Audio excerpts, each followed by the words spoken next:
So this means redefining how things are conceived, and I think you do that already. You know the example of that seat, which was the concrete seat, which you turned into an asset. And so in summary, what I'm saying is,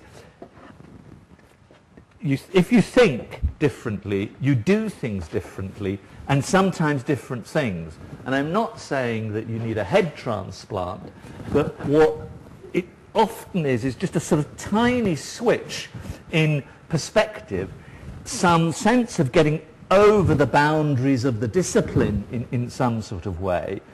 For example, is this woman here wonderful or wrinkled? It's that sort of question. Is she old or young or exciting?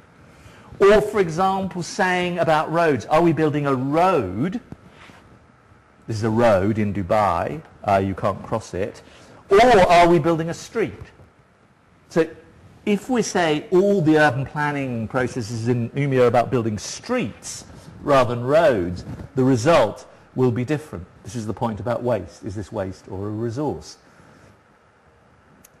Actually, this is all too long. I'm going to stop. It's 1 o'clock. All I was going to say, sorry, this is too long, or shall I just continue? Can I continue a bit? Right, sorry, okay, I take my guidance from you.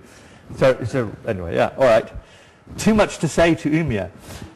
Now, the interesting point here is just, again, on the thinking front, there is the difference between the complicated and the complex, and I think it's quite important. The complicated is like going to the moon. There's a logic, we know how to do it, there's scientific principles, and there are very intense skills of doing things that are complicated. This particular thing in front of one of our best theatre schools is quite complicated and unnecessary, I think.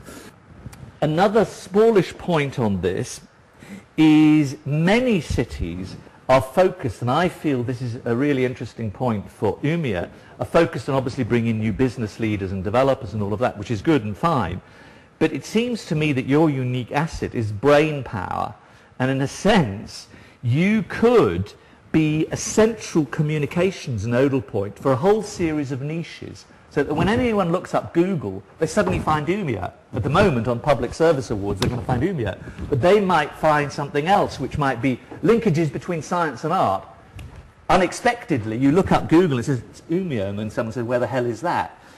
And I really think, back to my asphalt currency, if you took a kilometre of asphalt and said, I will invest in people who become friends of Umeå, and they won't spend their life here, but they'll give you a year's worth of their energy, that may be far more important than some of the physical infrastructure ideas. Now, here is my main point. In this being imaginative, I think it's great to be the best place for the world rather than in the world. For has the implication of giving back. So obviously environmental issues. Obviously doing things for the community, but that bigger sense, and these are the values, you're doing things that are for the world, of benefit for it, whatever that is, economically and so on.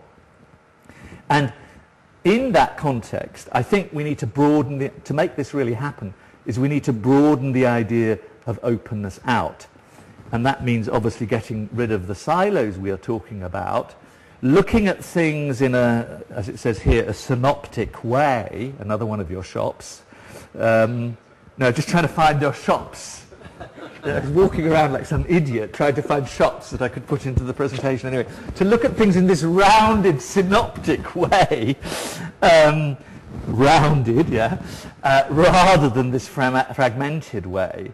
Perhaps this, you know, perhaps you should have a shop that sells holistic thinking rather than this, you know, step-by-step way.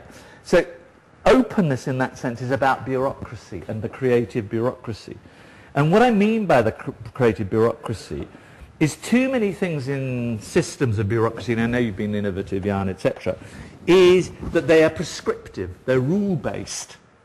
If we're into the creation age in some sense, what we need to shift is away from rules and regulation and law, more towards principles and guidelines within which there's some flexibility to operate. And we can talk about some very good examples, particularly from Calgary, which have shifted their bylaws away from rules to principles.